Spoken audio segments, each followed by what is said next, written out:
3 months after Bharat Biotech International COVID-19 vaccine was granted emergency use approval for primary vaccination of adults, the vaccine has been given emergency use approval as a heterologous booster in adults over 18 years.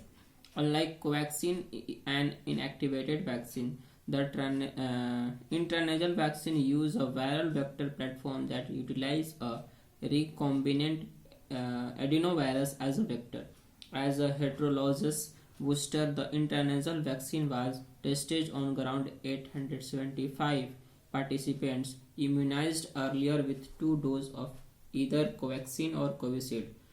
Among the advantages intranasal vaccine has over vaccine is that they can potentially prevent SARS-CoV-19 2 infection at the point of viral entry in the respiratory tract.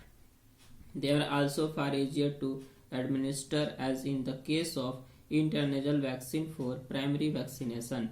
The booster dose was tested only for safety, immunogenicity, but not efficacy. Unlike the vaccine tested early in the pandemic, evaluating the efficacy of a new vaccine for primary vaccination and heterologous booster at this stage of pandemic might be very challenging as a vast population has been already vaccinated and or naturally infected, especially with Omicron variant.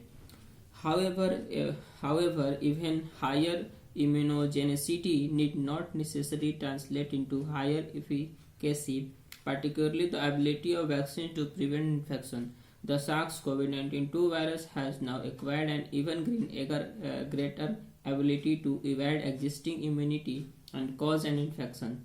Since the intranasal vaccine does not have the virus spike protein with the newer mutation, it is important to study with a defined time period to effective of intranasal vaccine to prevent infection and severe disease and death when you use the primary vaccination as a booster dose.